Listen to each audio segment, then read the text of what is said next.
Shalom, salam literasi. Perkenalkan, nama saya Giovanni Manuel Talokon, NIM 220611020290. Saya dari Fakultas Ekonomi dan Bisnis, Prodi Manajemen, kelas 1B4. Nama dosen pengampu Ibu Vence Wartak, SPD MPD.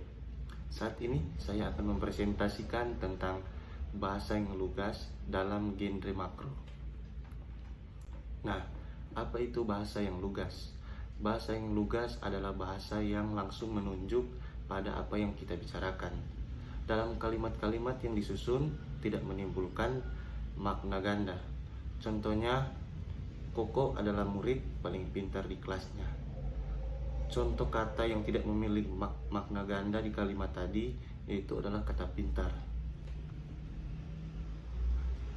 Genre makro. Genre makro adalah genre kompleks atau teks majemuk, yaitu teks yang terwujud dalam campuran dari berbagai jenis teks. Nah, contoh genre makro itu skripsi, tesis, disertasi, tajuk, subgenre mikro, proposal, dan lain-lain. Nah, contoh genre mikro itu seperti deskripsi, prosedur, rekon, narasi, eksplanasi, eksposisi, dan diskusi. Pemakaian ejaan yang cermat. Ejaan bahasa Indonesia ini telah beberapa kali mengalami penyempurnaan. Paduan ejaan yang kita gunakan saat sekarang ini adalah buku panduan umum ejaan bahasa Indonesia, yang di dalamnya telah diatur antara lain, yang pertama, pemakaian atau penulis huruf, yang kedua, penulisan kata, yang ketiga, penulisan unsur serapan, dan yang keempat, pemakaian tanda baca. Pilihan kata atau diksi. Pilihan kata atau diksi merupakan pemilihan dari kata tertentu untuk dipakai dalam suatu tuturan bahasa. Pemilihan kata ini dilakukan apabila tersedia sejumlah kata yang hampir sama atau mempunyai kemiripan. Dari kata tersebut, dipilihlah satu kata yang paling tepat untuk mengungkapkan suatu pengertian. Kemahiran seseorang dalam memilih kata kemungkinan digunakan antara lain, yang pertama, untuk menguasai kosakata yang cukup luas, yang kedua, untuk dapat membedakan secara tepat kata-kata yang memiliki makna serumpun, dan yang ketiga, mampu memilih kata-kata yang tepat dan cocok untuk situasi tertentu.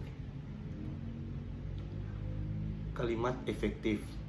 Kalimat efektif adalah kalimat yang memberikan pemikiran yang bisa dibaca jelas oleh pembaca. Nah, kalimat ini biasanya dipakai dalam karya ilmiah atau kalimat ilmiah. Efektif membuat proses penyampaian dan penerimaan pesan dapat dipahami oleh pembaca. Syarat kalimat efektif harus memenuhi syarat sebagai berikut. Yang pertama, kesatuan, yang kedua, kepaduan, yang ketiga, kepararelan, keempat, ketepatan, yang kelima, kehematan, dan yang keenam adalah kelogisan. Paragraf atau alinea. Paragraf atau alinea adalah suatu bentuk bahasa yang biasanya hasil dari penggabungan beberapa kalimat yang ada di dalamnya. Terdiri dari yang pertama, syarat-syarat pembentukan paragraf, kesatuan dan kepaduan. Yang kedua, letak kalimat topik. Setiap paragraf memiliki dua bagian, yaitu kalimat topik dan kalimat penunjang. Dan yang ketiga, jenis paragraf berdasarkan fungsi, paragraf pembuka, paragraf pengembang atau penghubung, dan yang terakhir, paragraf penutup. Sekian presentasi dari saya. Shalom, salam literasi.